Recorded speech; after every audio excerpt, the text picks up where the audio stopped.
ভাঙড়ের রাজনীতি যথারীতি আবার উত্তপ্ত। চরিশ্বরের ঘটনাকে কেন্দ্র করে তৈরি হয়েছে এক জটিল রাজনৈতিক ও সামাজিক পরিস্থিতি, যা শুধু একটি হামলার অভিযোগেই সীমাবদ্ধ নয়, বরং তা গ্রামীণ রাজনীতির গভীর মেরুকরণ, নির্বাচনী সহিংসতার ঐতিহ্য এবং ক্ষমতার লড়াইয়ের নগ্ন বাস্তবতাকে সামনে এনে দিয়েছে। আইএসএফ নেতা ও ভাঙড়ের বিদায়ী বিধায়ক নওশাদ সিদ্দিকীর কনভয়ে হামলার অভিযোগ এই উত্তেজনাকে আরও তীব্র করছে।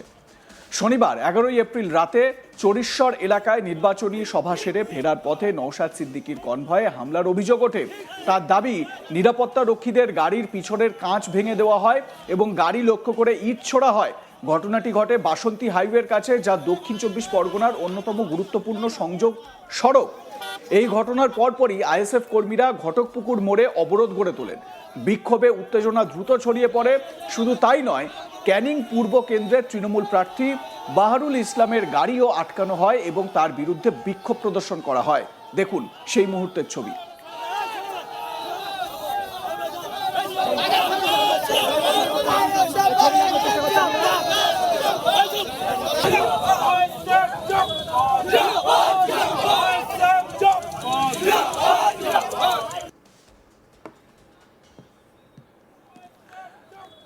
ঘটনার পর নওশাদ সিদ্দিকী সরাসরি তৃণমূল নেতা শওকত মোল্লার দিকে অভিযোগের আঙুল তুলেছেন। তার বক্তব্য, শওকত সাহেব ভয় পেয়েছেন। ভাঙড়ের মাটিতে ক্রিমিনালের জায়গা নেই, আতঙ্ক তৈরি করার চেষ্টা হচ্ছে। এই বক্তব্যে স্পষ্ট রাজনৈতিক বার্তা রয়েছে। নওশাদ নিজেকে পরিবর্তনের প্রতীক হিসেবে তুলে ধরতে চাইছেন এবং প্রতিপক্ষকে ভয় পাওয়া শক্তি হিসেবে চিহ্নিত করেছেন। নওশাদ সিদ্দিকী কি বলতে চেয়েছেন শুনে নিন তার মুখেই। ভাবে আমাকে ধমকানো চমকানোর জন্য চেষ্টা করছে, এটা আমি না বলবো না, কারণ শওকত সাহেব বুঝে গিয়েছে যেখানে এইটা ভাঙড়ের মাটি, এই মাটিতে কোনো নটোরিয়াস ক্রিমিনালের জায়গা নাই। ব্যাপকভাবে 2021 সালে এখানে কিন্তু আমি ভোটের প্রচার করতে পারিনি। আজকে তো এখানে বড় একটা সভা করে ফেললাম। তো মানুষ, নতুন নতুন মানুষ, পালপাড়ার মানুষ, মন্ডলপাড়ার মানুষ, মোল্লাপাড়ার মানুষ সবাই আজকে একত্রিত হচ্ছে, আইএসএফের কাছে আসছে। সেই জন্য তারা একটা আতঙ্কের পরিবেশ তৈরি করতে চাইছে। আমি নির্বাচন কমিশনের এটাকে চিঠি করব, তদন্ত হওয়া দরকার, এর পিছনে কে আছে, কেন এই ধরনের হামলা চালানো হলো। হ্যাঁ, একজন ধরা পড়েছে, ঠিক কথা, তাকে কে পাঠালো, কী উদ্দেশ্য নিয়ে পাঠালো, তার মোটিভটা কী, সবটাই জানানো।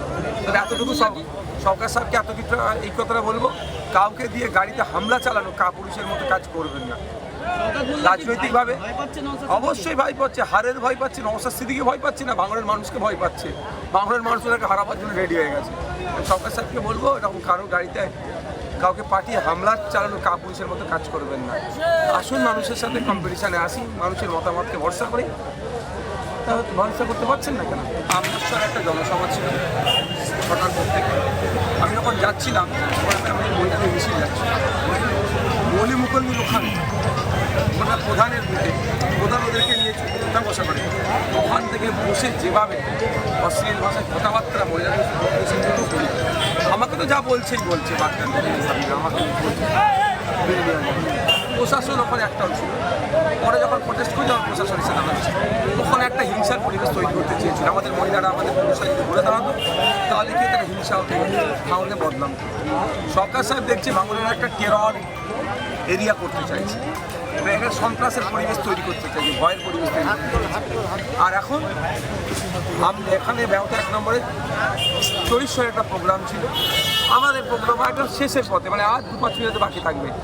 এমন সময় খবর আসলো আমার গাড়ির পিছনের কাঁচ ভেঙে দেওয়া হয়েছে। কাঁচ ইট ছুঁড়ে ভেঙেছে।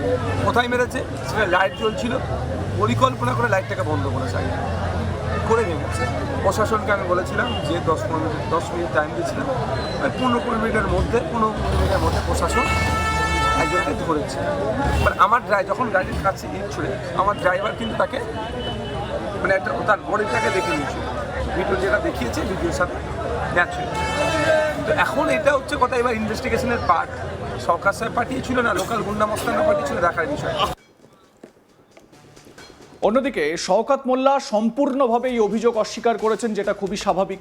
তিনি একটি ছবি দেখিয়ে দাবি করেছেন হামলায় জড়িত ব্যক্তি আইএসএফেরই কর্মী এবং নওশাদের সঙ্গে তার ছবি রয়েছে। তার অভিযোগ, নিজেদের গাড়ি নিজেরাই ভেঙে তৃণমূলের নামে দোষ চাপানো হচ্ছে। এই ধরনের পাল্টা অভিযোগ বাংলার নির্বাচনী রাজনীতিতে নতুন নয়, বরং এটি একটি পরিচিত কৌশল ঘটনার দায় প্রতিপক্ষের ওপর চাপিয়ে জনমত প্রভাবিত করা। শওকত মোল্লা কি বলছেন শুনুন। এই ছবিটা একটু ভালো করে দেখে নিন। এই ছেলেটা নওশাদ সিদ্দিকীর সঙ্গে আছে। এই ছেলেটা সকালে আইএসএফ এর ঝান্ডা মেরেছে। এই ছেলেটাই ওই ঘটনা ঘটিয়েছে। তাহলে নিজেরা পরিকল্পিতভাবে গাড়িতে কাছে আঘাত করে তৃণমূল কংগ্রেসকে দোষ দিচ্ছে, এটা তো অত্যন্ত লজ্জাজনক। আমি তো ছবি দেখি, এটা তো চ্যালেঞ্জ করছি।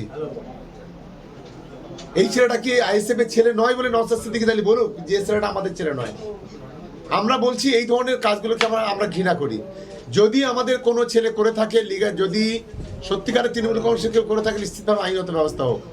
কিন্তু পরিকল্পনা করে তৃণমূল কংগ্রেসকে ফাঁসাবে, এই নোংরা কাজ অবিলম্বে বন্ধ হওয়া উচিত বলে আমি মনে করি।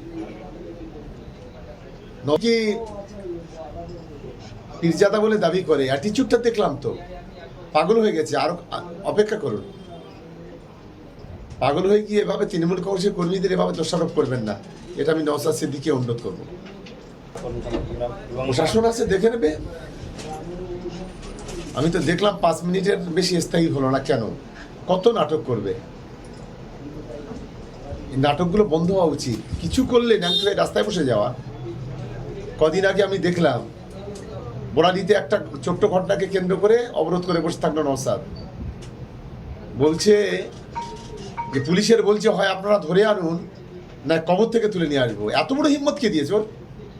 তৃণমূল কংগ্রেসের কর্মীদের কবর থেকে তুলে আনবে মানে? এই ঔদ্ধত্যটা বন্ধ হওয়া উচিত, এই অহংকার বন্ধ হওয়া উচিত। ভাঙড়ের মানুষ কিন্তু তৈরি, এটা প্রথম ওকে মনে রাখতে হবে। এই নোংরামি বন্ধ করুন। কিছু হলেই ছুটে গিয়ে রাস্তায় বসে নিজেরা পরিকল্পনা করে ঘটনা ঘটিয়ে রাস্তায় গিয়ে বসে পড়া, অবরোধ করা, উস্কানি দেওয়া, এই উস্কানিটা বন্ধ হওয়া উচিত বলে আমি অন্তত মনে করি। আজকে ঘটনার জন্য পুরো প্রি প্ল্যানিং ছিল। কারণ ব্যবতার অনেক অস্তিত্ব নেই, ওদের অস্তিত্ব নেই। ওয়ান ক্যামেরা তো বলছি আমি, অস্তিত্ব নেই। ভাড়া করা কিছু লোক নিয়ে এসে আর 2-4টে আসতে পাইতে ডেকে নে, এই ধরনের একটা প্রোপাগান্ডা তৈরি করে তৃণমূল কংগ্রেসকে দোষারোপ করা, এটা কাপুরুষের কাজ বলে আমি অন্তত মনে করছি।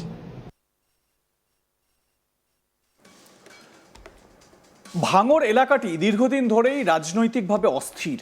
এখানে জমি আন্দোলন, স্থানীয় প্রভাবশালী গোষ্ঠীর দ্বন্দ্ব, ধর্মীয় সামাজিক মেরুকরণ সবকিছু মিলিয়ে এক বিস্ফোরক পরিস্থিতি এই ভাঙড় এলাকায় তৈরি হয়েছে। এই ভাঙড়ের উত্তেজনার জন্য এই ভাঙড় এলাকাকে কলকাতা পুলিশের আন্ডারে নিয়ে আসার ঘোষণা করেছিলেন মমতা বন্দ্যোপাধ্যায়। সেই মতো এই ভাঙড় কিন্তু কলকাতা পুলিশের আন্ডারে থাকা একটি জায়গা, কিন্তু কলকাতা পুলিশের আওতায় থাকা এই এলাকা এখনও কিন্তু সেই উত্তপ্তই রয়ে গিয়েছে। মানে কলকাতা পুলিশের অধীনে আসার পর এই এলাকার উন্নতি কি এতটুকু হলেও হয়েছে? ভাঙড়ের মানুষ যারা, তাদের কাছে এই প্রশ্নটা রইল। আপনাদের মতামত জানান। দেখতে থাকুন আজ তাক বাংলা, সাবস্ক্রাইব করুন আমাদের ইউটিউব চ্যানেলটি।